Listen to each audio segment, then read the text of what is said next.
오늘 저와 여러분에게 주시는 하나님의 말씀은 요한복음 11장 1절에서 16절 말씀을 통해서 비록 더딜지라도 기다리라, 비록 더딜지라도 기다리라, 이러한 제목으로 하나님의 말씀을 선포하겠습니다.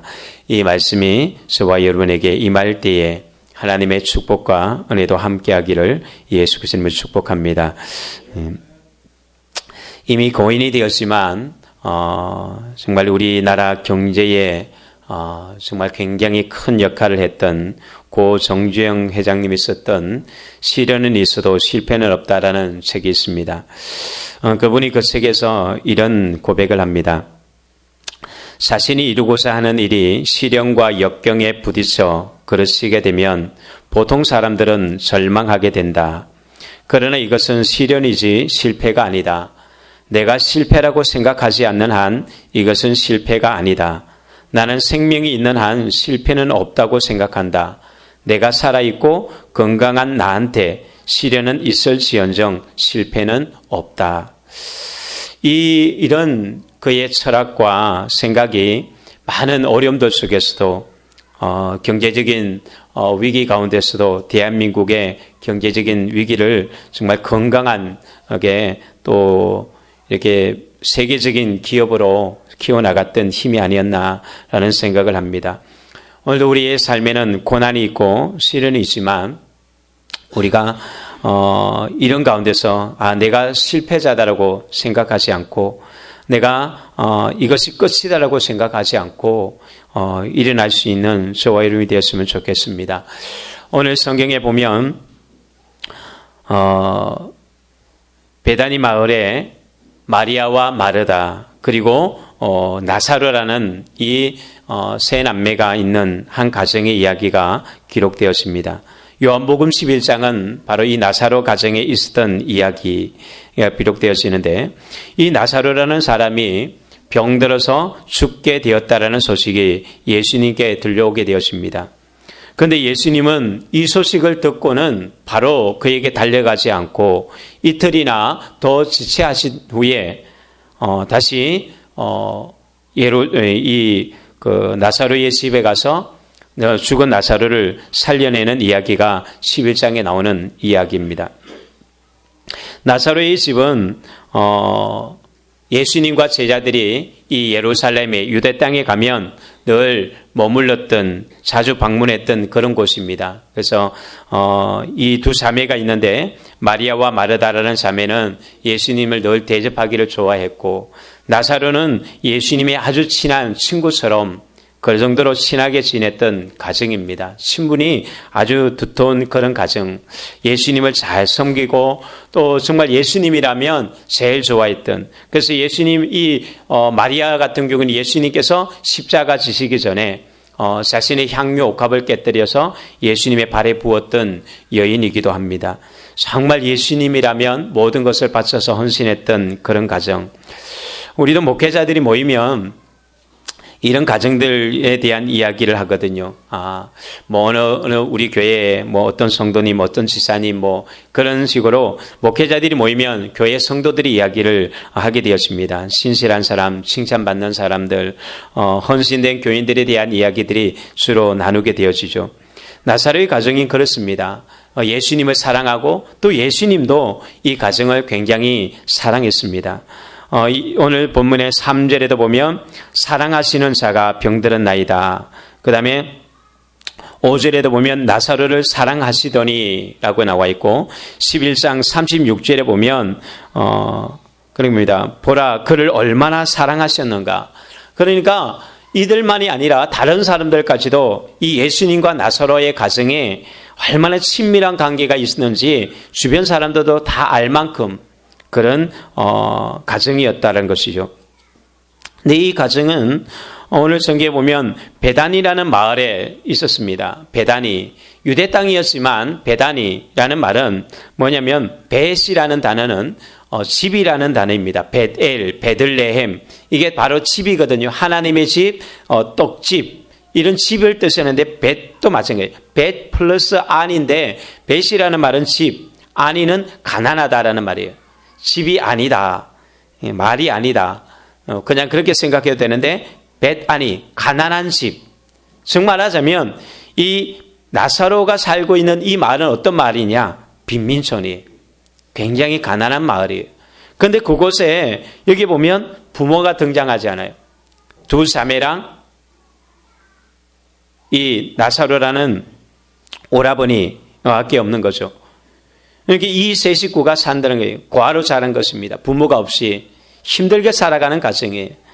그런데 예수님은 이 가정에 그럼에도 불구하고 예수님을 극진히 모셨고 또 예수님 또한 뭐 이런 가정의 형편 때문인지 자주 방문하기도 했던 그런 곳이기도 합니다.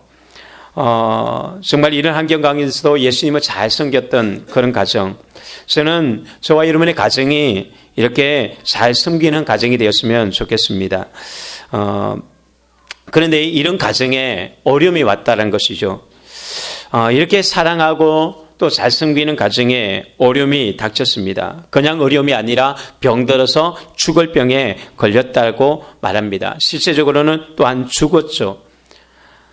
오늘 우리가 이런 본문을 보면 몇 가지 이야기 속에서 고민되는 부분들이 있습니다. 의문점이 생기는 것들이 있습니다. 먼저는 예수님이 사랑하는 자가 병들 수 있는가? 병들어 죽게 되었다라는 것.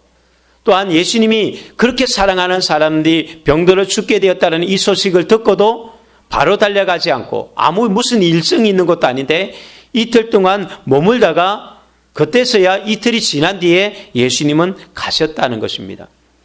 세 번째로는 예수님이 지금 가고 있는 이 땅은 어떤 곳이냐?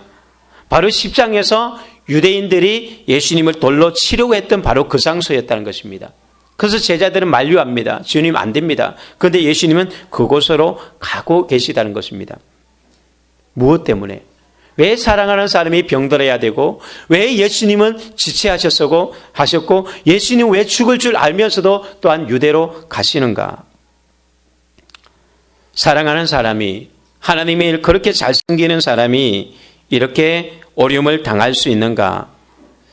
뭐든지 잘 돼야 되는 것 아닌가? 교회 열심히 다니고 잘 봉사하고 섬기면 다 잘 돼야 되는 것 아닌가? 왜 예수님을 잘 믿는데 고난이 있는가? 실제로 신앙생활 좀 하다 보면 이런 문제에 대해서는 남들에게 말하기 쉽습니다. 그래, 고난이 있는 거야. 성경에 봐. 다 그래서 그렇게 다 복을 받는 거야. 말이 쉽지만 이 문제가 내게 닥치면 머리는 알고 있어도 내게 닥치면 참 받아들이기가 어려운 것이 고난이라는 것입니다. 왜 내게 이게 와야 되는가? 왜 이 문제인가? 다른 문제도 아니고 내가 제일 일어나지 않기를 원했던 정말 절대로 일어나서는 안 되는 그 일이 왜 이게 일어나야 되는가? 그래서 목회자도 마찬가지고 신앙생활 오래 한 사람도 고난을 만나면 이런 흔들림이 있게 되어집니다. 그런데 예수님께서 그 소식을 듣고도 또한 지체하셨다는 것이죠. 분명히 마리아와 마르다가 이것을 얘기했단 말이에요. 예수님은 들으셨다라는 표현이 오늘 성경에 몇 번이나 반복되어 전합니다. 주님이 예수께서 들으시고 예수님의 이 소식을 분명히 들었습니다. 병들었다는 소식을 이들은 들었는데도 불구하고 왜 예수님께서 이틀 동안 방치해 두시는가? 결국은 예수님이 도착했을 때는 나흘이 지난 뒤에 4일이 지난 뒤에 그 겨우 도착하게 됩니다. 그런데 그때 도착해 보니까 이미 나사로의 시체는 썩어져 있는 거예요. 왜 예수님은 내 기도에 내 요청에 응답하지 않는가? 기도하면 들어주셔야 되는 것 아닌가? 우리가 가지고 있는 신앙적인 일반적인 개념과는 너무나 다르다는 거죠. 예수님 잘 믿으면 복 받는다. 우리가 이렇게 들었고 기도하면 응답하신다라고 배웠는데 그런데 그렇게 잘 섬기고 그렇게 사랑하는데 왜 고난이 오느냐? 그것도 그냥 간단한 고난이 아니라 죽어갔다는 거죠. 그리고 그렇게 예수님께 직접 요청을 했음에도 불구하고 왜 주님은 응답하지 않는가? 또한 사람들이 싫어하고 사람들이 돌로 치려가는 그곳에 이미 다 끝났는데 이미 나사로는 장사되어 무덤에 들어가고 말았는데 예수는 왜 그곳으로 달려가고 있는가? 오늘 우리는 여기서 보아야 될 것이 어려운 문제를 만날 때에, 힘든 일을 만날 때에 예수님께서 이것을 어떻게 풀어가고 있는지, 거기서 주님께서 우리에게 무엇을 말씀하고 있는지를 잘 들어야 합니다. 자연계에는 자연 법칙이 있듯이 영적인 세계에는 영적인 법칙이 있습니다. 우리가 자연 세계에서 잘 적응하고 살아가려면 자연계의 법칙을 잘 따라야 돼요. 그러면 우리는 건강한 삶을 살 수 있습니다. 우리 감기나 몸살이 왜 걸립니까? 자연 법칙에 내 몸이 못 따라가니까 걸리는 거예요. 지금은 봄이 되었지만 겨울이라 내 몸은 아직 이 겨울의 움츠림 속에서 내 몸은 아직 봄의 상태로 다 바뀌지 않았거든요. 그런데 지금 올해 같은 경우는 날씨 변동이 얼마나 심해요. 막 겨울이 됐다가 어제도 뭐 대전에는 눈이 왔다 그러잖아요. 대전까지 눈이 왔대요. 산에도 눈이 오고 4월 달에 지금 몇 번이나 눈이 오는지, 추웠다가 더 따뜻했다가. 근데 내 몸이 여기 왔다 갔다 하니까 내 몸이 적응을 못하니까 사람들이 몸살이 걸리고 감기에 걸리는 거예요. 내가 빨리빨리 적응하면 되는데, 그래서 건강한 사람은 계절의 변화에, 상황의 변화에 빨리 적응합니다. 그래서 이런 데 안 걸리지만 몸이 허약해지거나 약해지면 못 따라가는 거예요. 마찬가지입니다. 신앙생활도 영적인 원리가 있어요. 우리가 이 영적인 원리를 잘 따라가면 괜찮은데, 신앙생활하는데 영적인 원리를 못 따라가면 영적인 감기에 걸려요. 영적인 몸살에 걸리게 되었습니다. 그래서 어려움들을 만나게 되면 시험에 빠지고 절망에 빠지고 하나님을 원망합니다.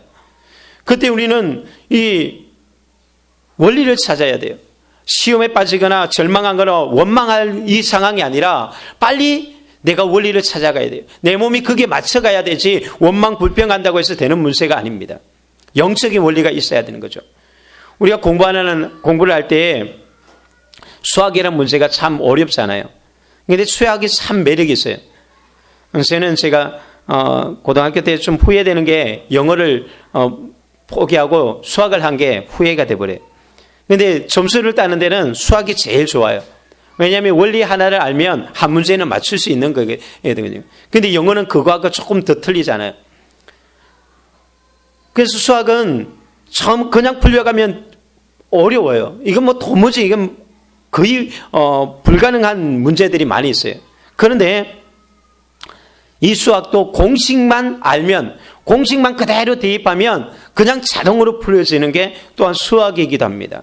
물론 공식대로 하지 않고 공식을 잘못 적용하거나 공식을 몰라면 뭐 이거는 진짜 깜깜한 거죠. 그런데 몰라도 공식대로만 하면, 전자계산기처럼 딱딱 그냥 공식대로만 딱딱 나가면 답은 자동으로 나오는 것처럼 신앙에도 마찬가지입니다. 그런데 신앙에 세상의 자연의 법칙을 가지고, 세상의 법칙을 가지고 신앙생활을 하려고 하면 늘 안 맞아버려요. 힘들어요.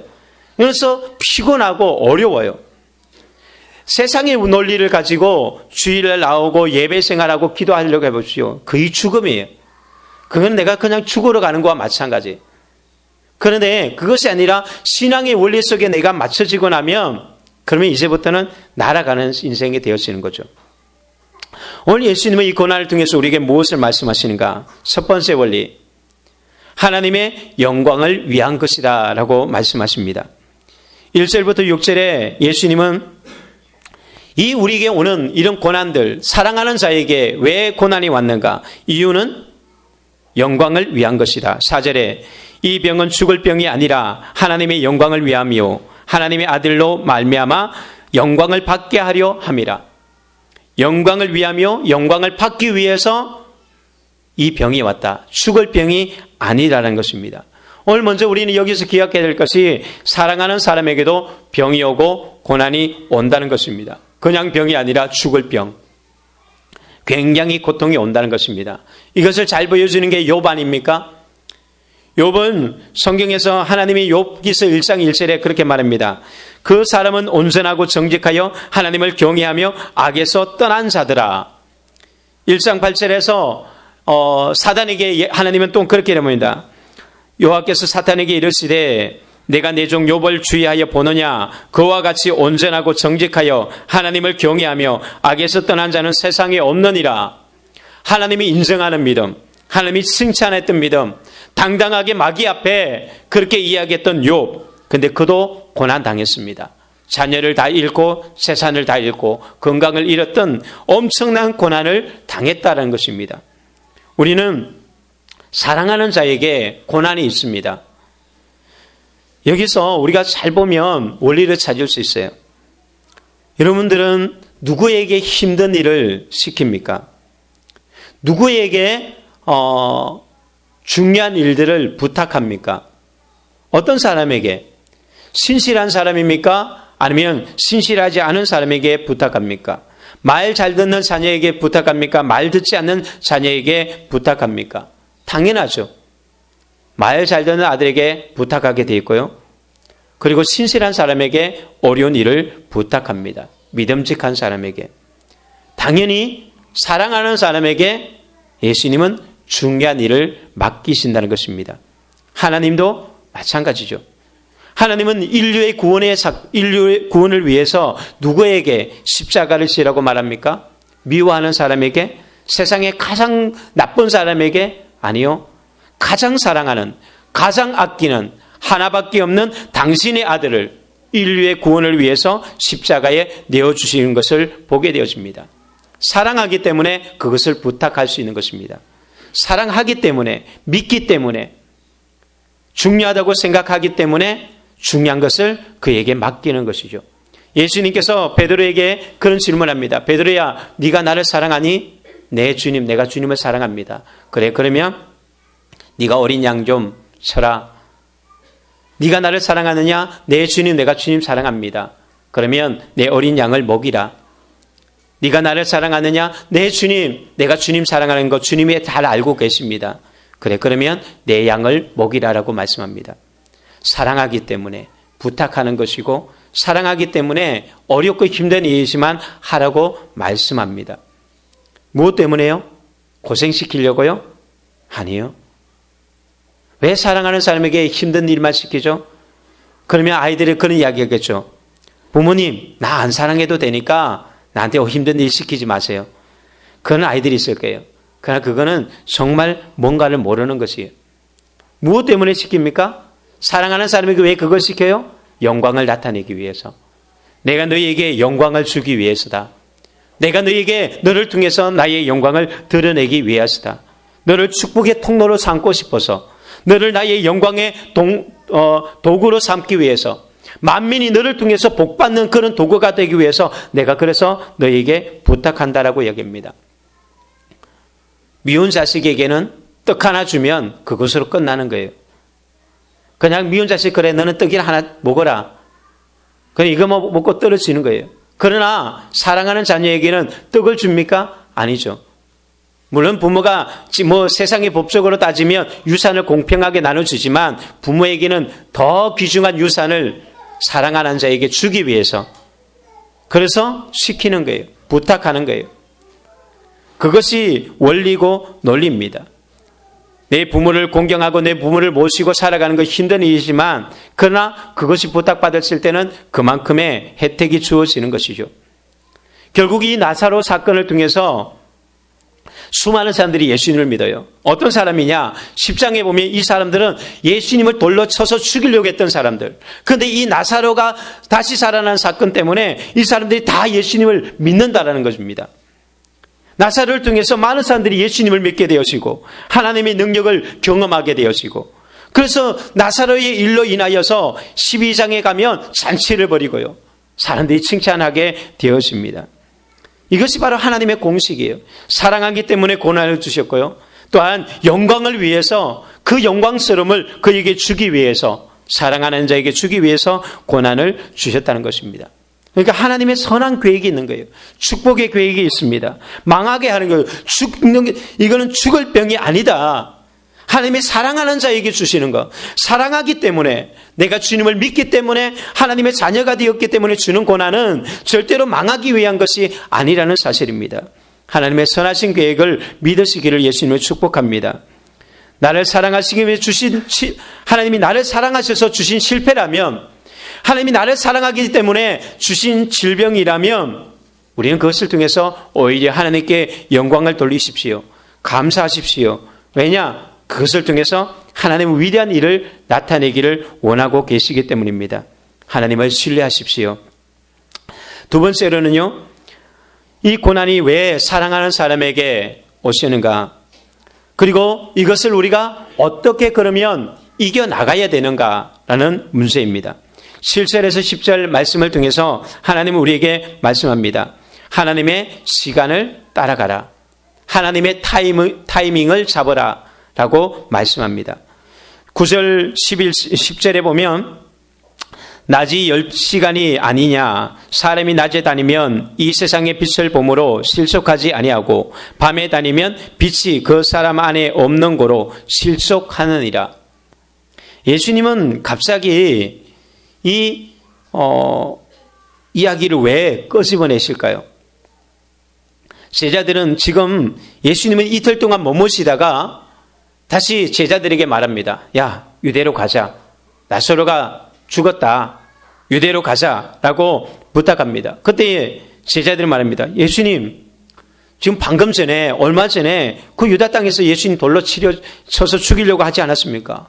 그곳에 왜 가십니까? 그런데 예수님은 그런 질문 앞에, 야, 지금 낮이다.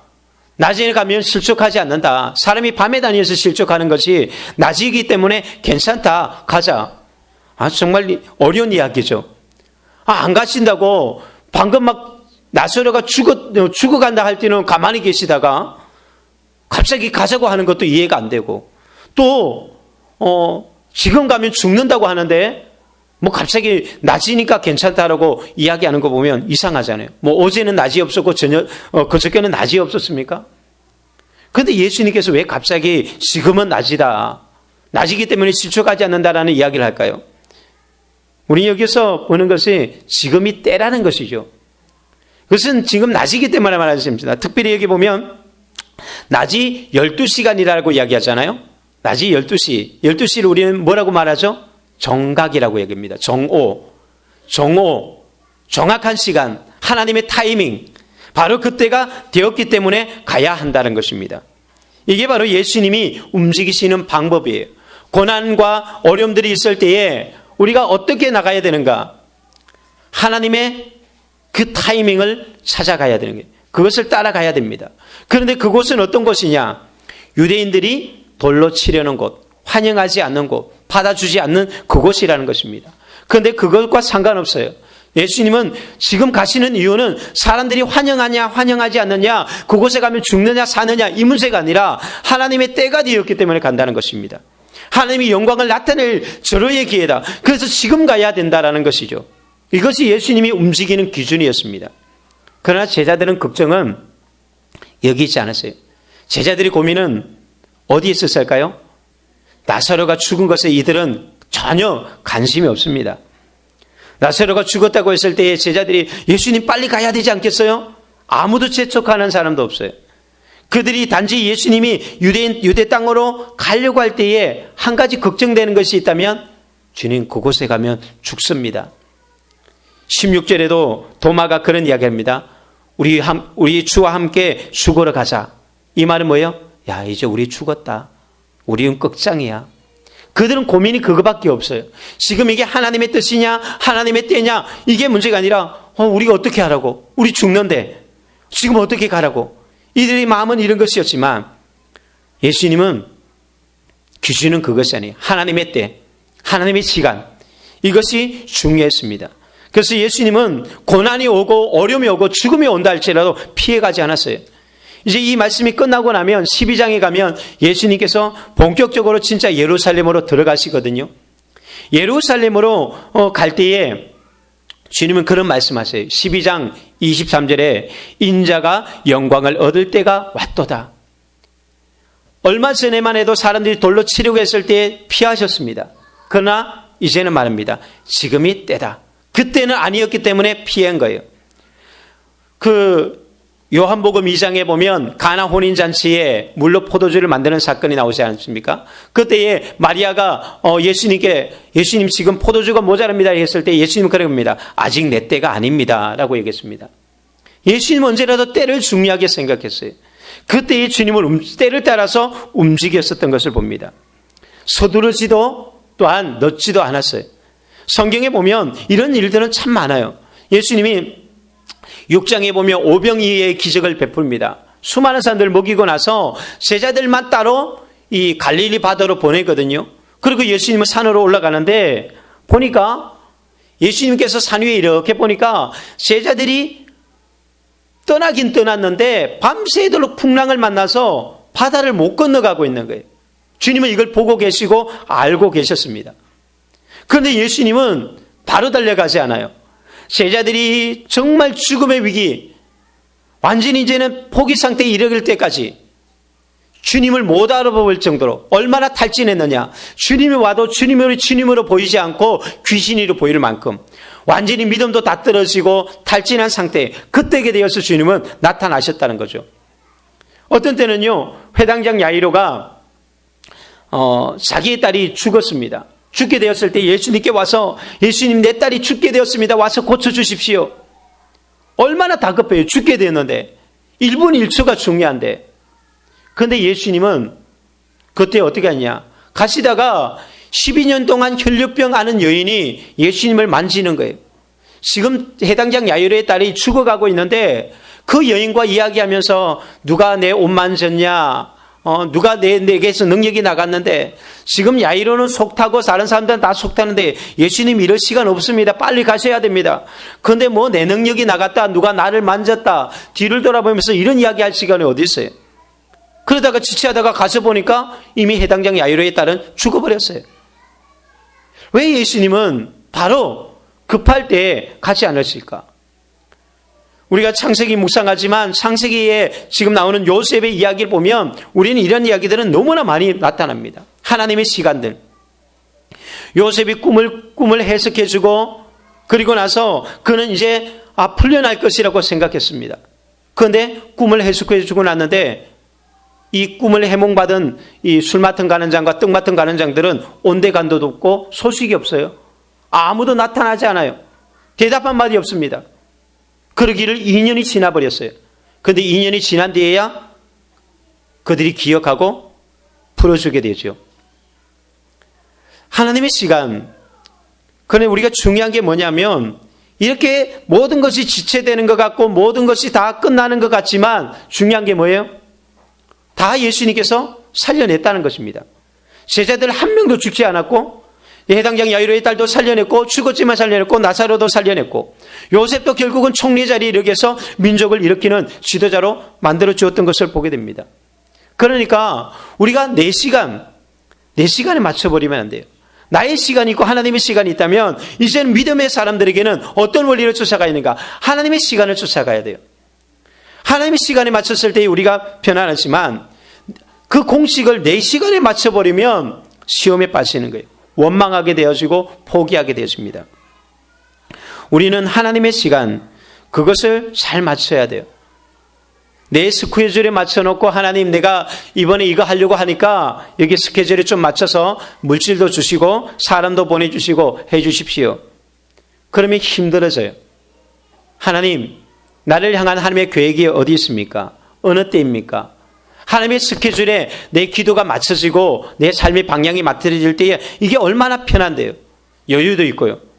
그냥 서두르지 않아도 돼요. 조급하지 않아도 돼요.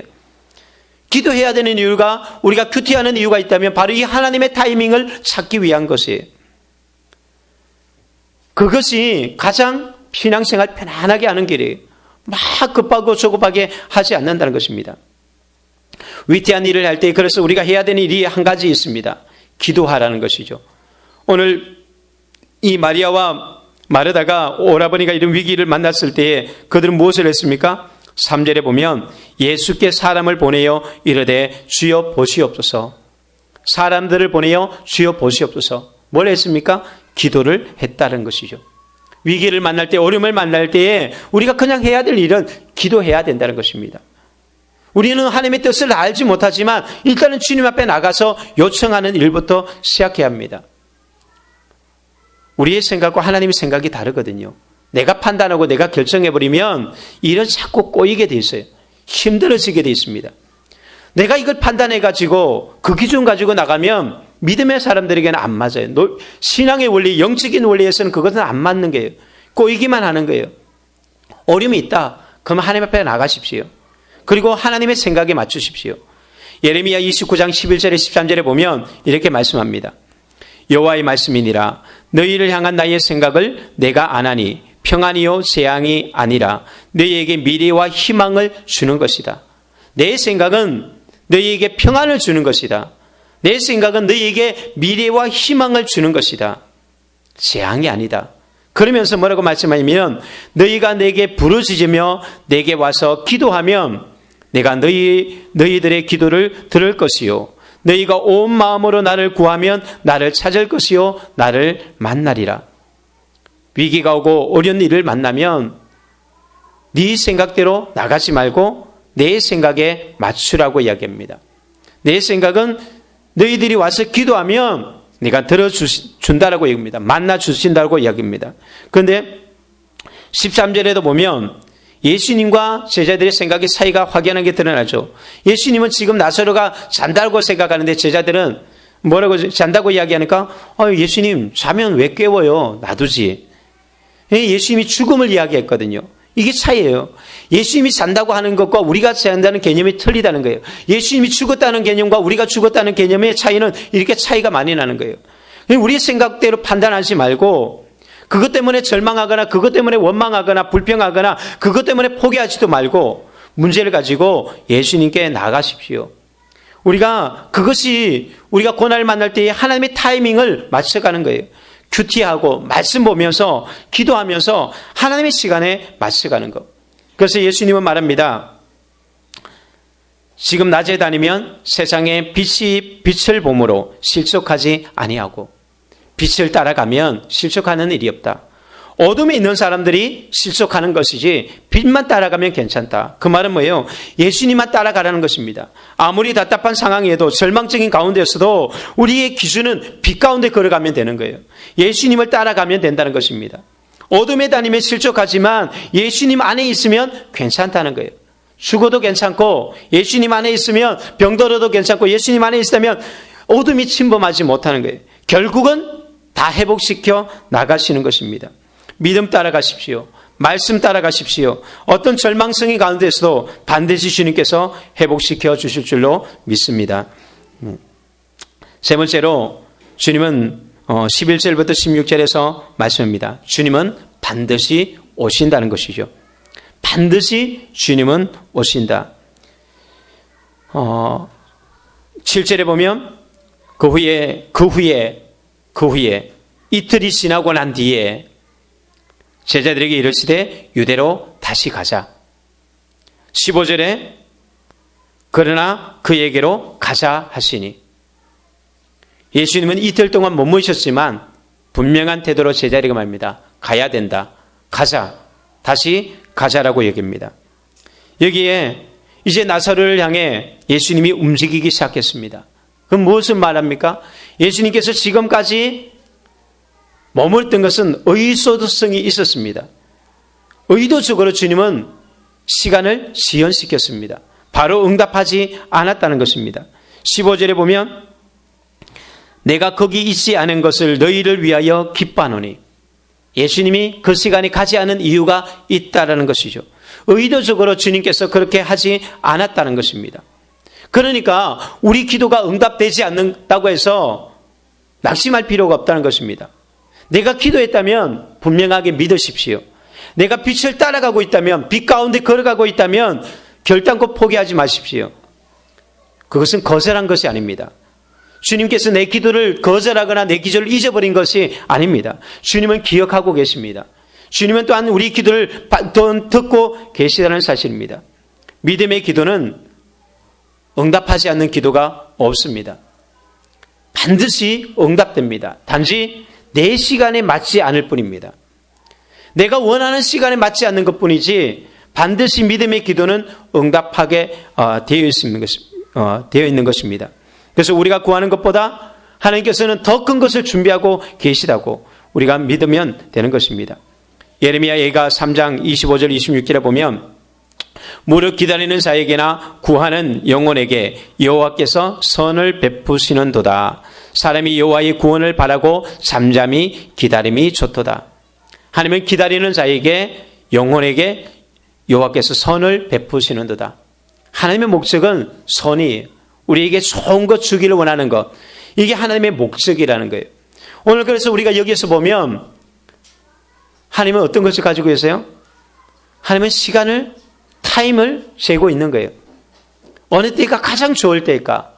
이 아이에게, 이 사람에게 가장 좋은 시간이 언제일까 재고 계셨던 거예요. 두 번째로는요, 사람들은 다 끝났다고 하지만 하나님께는 끝나지 않았다는 것이죠. 그리고 세 번째로는 예수님은 반드시 당신의 생명과 능력으로 다시 찾아오셔서 일으키신다는 사실입니다. 하나님이 잊지 않고 계십니다. 응답하고 계시는 것입니다.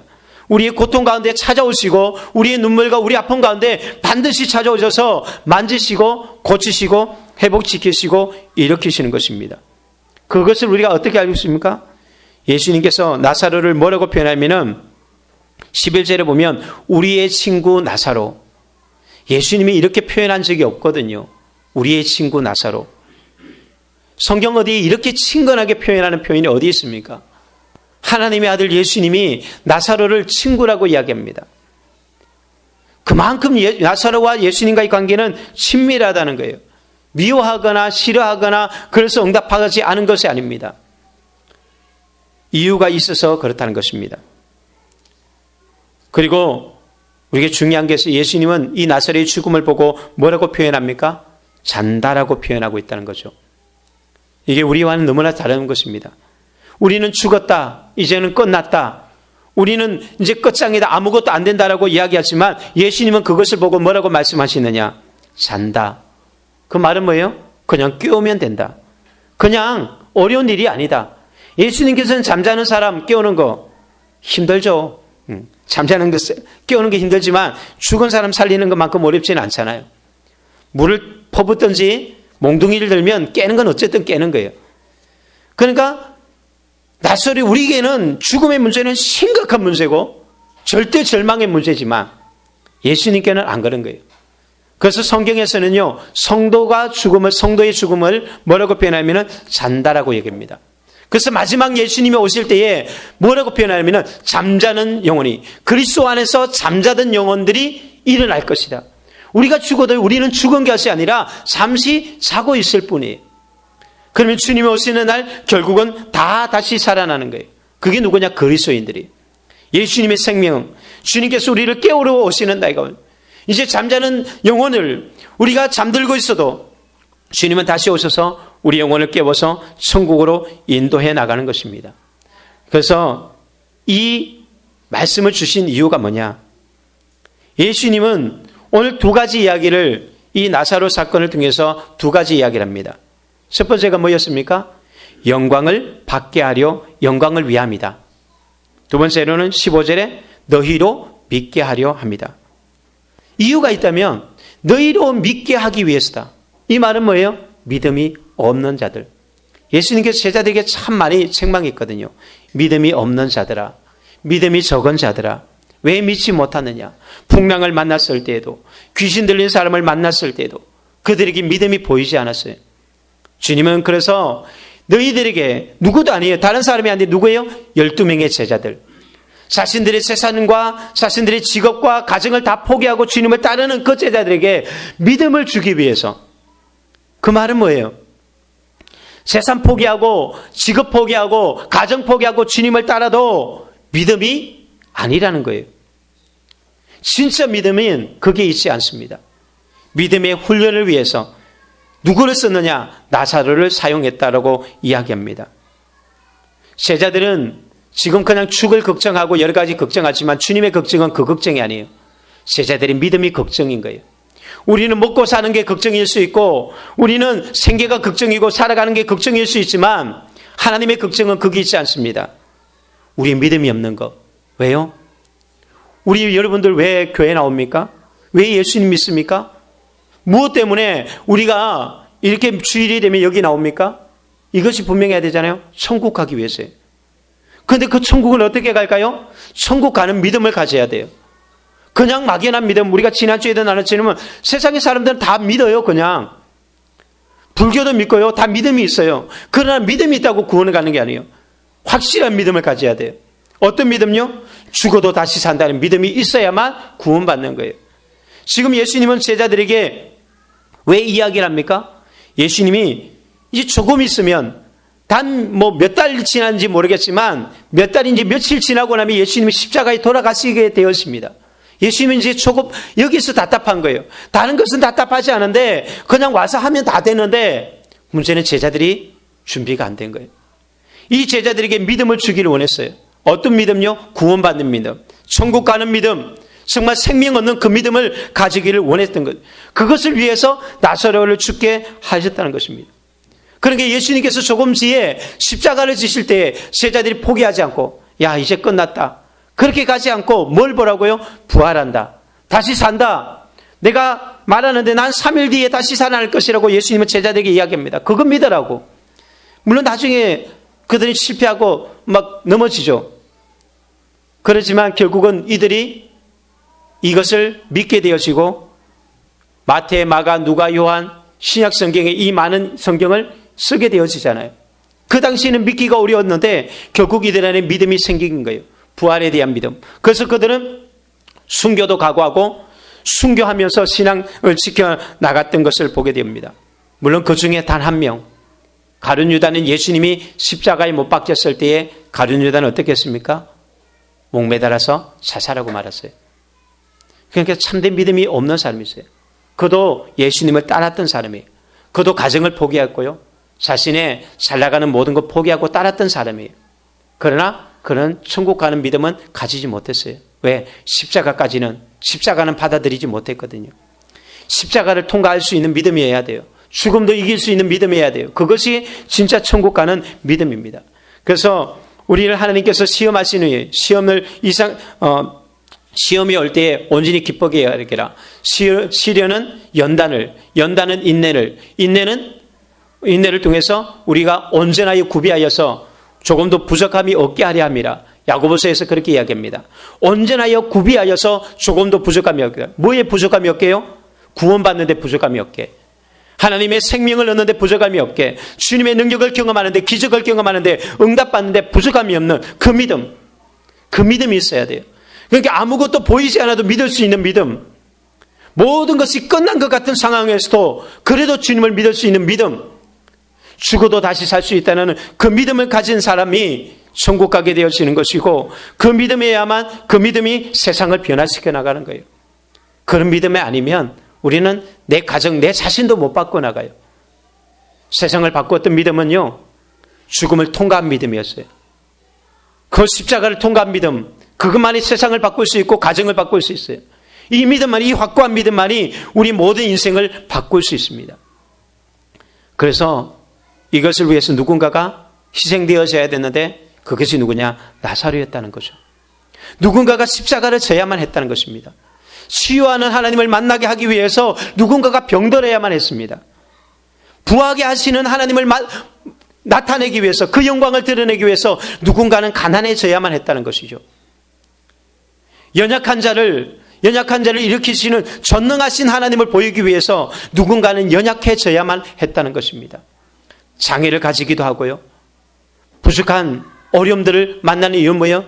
그분 안에 전능하신, 우리가 장애가 있든지 가난하든지 질병이 있든지 전능하신 하나님께서 어떤 일을 행하시며 그분은 살아계시고 그분은 전능하시며 그분은 놀라운 일을 행하시는 구원의 하나님인 것을 드러내기 위해서 누군가는 가난해져야 됐고, 누구는 병들어야 되고, 누구는 장애를 가지고 태어나야만 했고, 누구는 고난 속에서 연약한 가운데서 나가야만 했던 이유가 있습니다.